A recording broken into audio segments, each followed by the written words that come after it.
Welcome to Manga Storian's complete story for Berserk. I know it's been a few weeks, but I missed doing this series and I hope you missed watching it. Today we're going to be doing 196 to 200. Now in our last video, we watched as the soldier Mule Wolfflame led an attack on the Kushan convoy that was passing through the Midland fields. Just before the fight would turn against Mule, Griffith and his new band of the Hawk came by and slaughtered the Kushan armies. Now seeing the return of the legendary White Hawk, Mule vowed to devote himself to Griffith's cause by offering his sword and protecting him from whatever may come. While Griffith continues his conquest on obtaining his own kingdom, Guts and the others press on to try and survive the harsh nights that follow them ever since the eclipse. As Serpico gets dinner ready for everyone, Ishidoro trains with Guts to become a great swordsman just like Guts, except he's not doing a good job at learning. After bopping Ishidoro to the ground, Guts tells Ishidoro that he really should work better on his strength rather than just charging at larger opponents. As Guts goes on, Serpico tells Ishidoro that dinner is almost ready. He should go and check on Farnese and Casca and let them know it's time to head back. Meanwhile, over in the woods, Farnese gathers firewood while Casca plays in the leaves thinking that she's useless. She tried to gather food, but couldn't tell the differences between the edible mushrooms and the ones that were poisonous. And when she tried to help with washing the clothes, she ended up ruining them.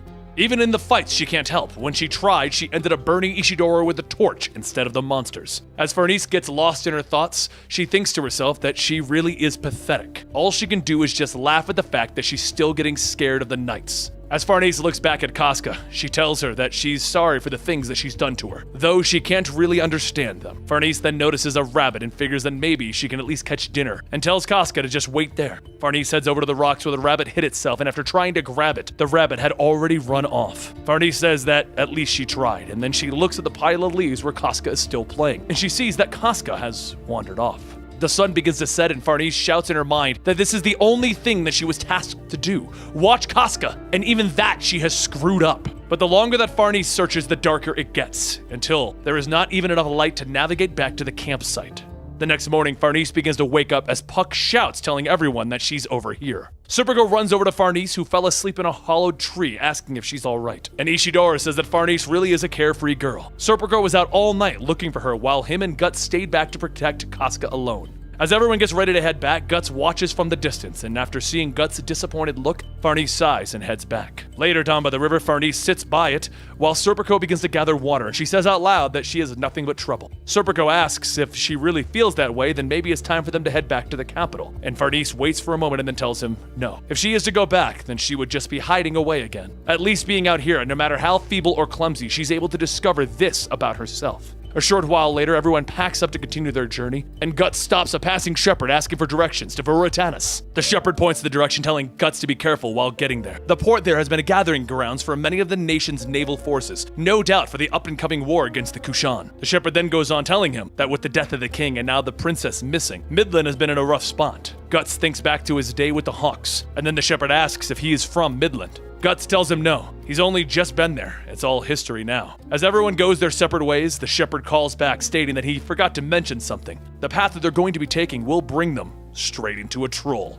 The next day, Ishidoro trains by swinging his sword, but the more he thinks on it, he starts to see that with his skill, he won't even land a hit on Guts. Puck sits there eating an apple and asks, "Why not try throwing rocks like you've done in the past?" Ishidoro then takes 2 rocks and throws them into the tree, hitting 2 birds. But he says, it looks like they got their meat for today. As he holds both of the dead birds, he realizes that maybe he should be using both hands. During the next sparring match, Ishidoro attempts to swing at Guts, but just as Guts goes to block, Ishidoro pulls a second stick and stabs back. At the last second, Guts moves his arm, letting the fake arm take the hit, and he says, "Actually, that was a pretty good attempt. Using your size to your advantage will help in taking down the biggest enemies. The speed will help you locate a weakness in an opponent's armor before anyone notices." Ishidoro thinks about it for a moment, and then he asks, "Why don't we just skip the basic training and jump into the secret techniques?" Guts then asks, "How can you start trying to copy my style when there's so much of a difference between us? Besides, these are the kinds of things that take years of training. These duels are nothing like a real battle. There are multiple enemies having to deal with arrows flying down on you during the battle. It would be best to just think about how to survive. You've already made it this far, right?" Guts then walks off and Serpico says, "That was a nice thing to say, but if you could, I need some help gathering firewood."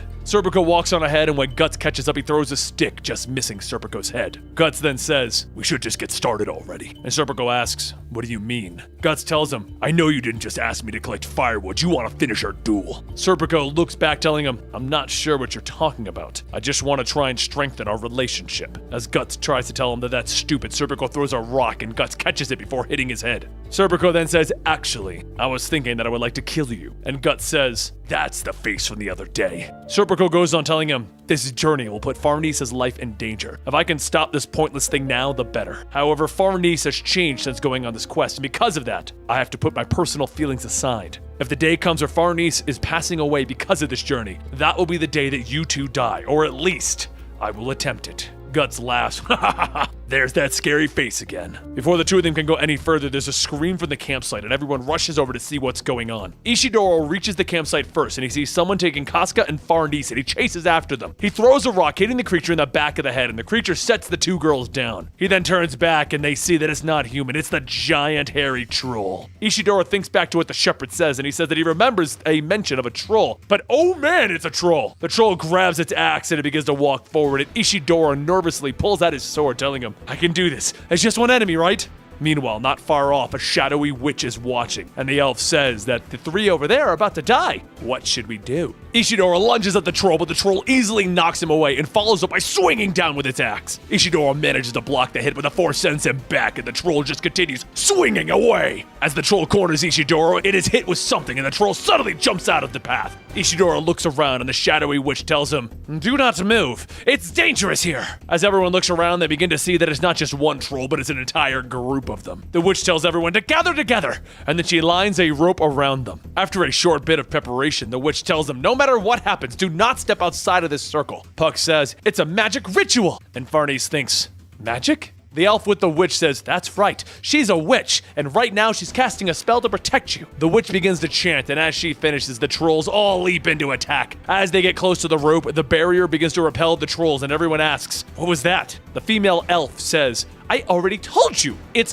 magic." And the witch takes out a lock of her hair. She holds it up and then blows on it, and strands of hair suddenly shoot out, pelting the trolls. The trolls all jump and scream, and they start to run deeper into the forest, leaving everyone alone. The elf mentions that using that hair, they just use it as a catalyst to cast the power of fire. The witch then says, "I don't want to be rude, but you had better get away from here quickly." Ishidoro says, "You don't need to worry. These ladies have me, and they're used to fighting off monsters." The witch tells him, "If the way that you fought earlier is any indication, you will most likely die." As she turns to leave, Ishidoro shouts, "Hey, wait!" And he trips over the rope. As he falls, he tries to catch himself, and he ends up grabbing the witch's chest from behind. Ishidoro stops for a moment and says, "Wait." And he starts to squeeze, saying, "There isn't anything here." Female elf says, "Oh man, you're so dead!" The young witch turns and stares at Ishidoro, then hits him with her staff. A few moments later, Guts and Serpico rush in asking what's going on, and why is Ishidoro acting like a monkey? Off in the distance, the young witch watches, and as she stares at Guts and Casca, she says that it's as if those two were a cause for the disturbance. As everyone walks off, Guts begins to think everyone else is starting to save Casca from things. And when he looks back at Casca, she quickly hides behind Farnice. And Serpico jokingly says that it seems that Casca has taken a real liking to her. Guts thinks that it may be better this way, because if it was just him, he would end up hurting her. As everyone walks, Guts begins to listen to Ishidoro explaining what happened and begins to wonder what's next, apostles? And then everyone sees a man lying on the ground up ahead. Puck hurries over and begins to treat his wounds while Serpico wraps the man's arm. And he says that they sure did save him. Serpico asks what happened and the man says that it was the trolls. A group of them attacked, but he can't go back now. He needs to find what he was looking for. The group continues on, and Serpico carries the man, telling him that his name is Morgan. They don't normally get many visitors, not since the trolls showed up at the beginning of the winter. It's as if they stepped out of a completely different world. And they don't just destroy the farms or attack the castle, they also kidnap the women and the children. Because of the war with the Kushan, their village was crushed by the weight of taxes, and they can't even defend themselves. That is why he came out here, to find the witch. The witch will save them all. He goes on stating that he's been out here for 5 days with no luck of finding her. And just as he does, Casca passes by a tree, and everything begins to change. Elsewhere in the forest, the young witch notices the presence and asks, how did someone cross the border? Back with the others, they continue walking as suddenly a giant house is intertwined with trees. Morgan looks at the home and he says that it wasn't a dream after all. Long ago, a group of kids wandered around in the forest and they found this place. Though he was one of those kids, no one in the village believed him. And because it's been so many years, he had started to think that it was just a dream. Ishidora looks around and sees a giant rock sculpture and kicks it, asking, "What the heck is this?" Ishidora starts to laugh and Puck says that it's a golem, as in a helper or even a house guardian, basically a witch's mud servant. And just then the golem steps out, reaching for Ishidora. Guts quickly moves in, swinging and cutting off both of its arms. And then the golem's legs starts to pull up the earth and the arms regrow. Guts begins to think that this power is like the apostles, but something is different about it. However, before the group notices, more golems appear, and they begin to surround the team.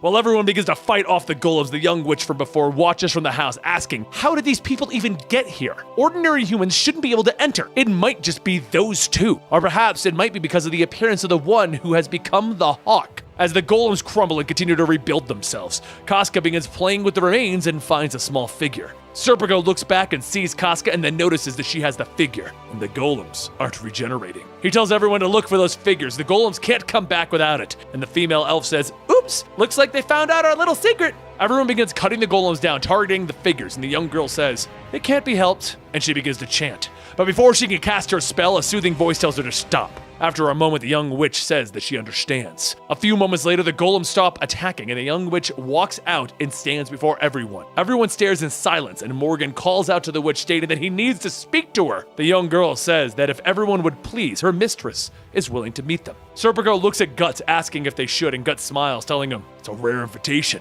Let's go have an audience with the witch." So she tells everyone to please come this way, and she leads them into a large room with an older woman sitting at a table. She tells everyone that she welcomes them to the Palace of the Spiritual Woods. She would first like to apologize for her pupil's impoliteness.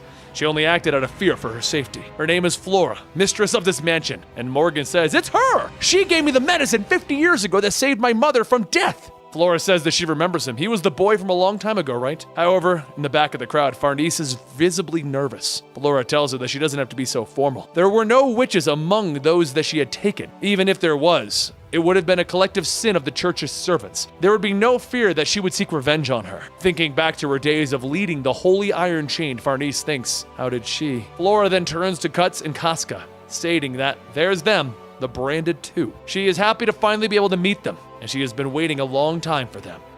And that brings us officially to chapter 200 of Berserk.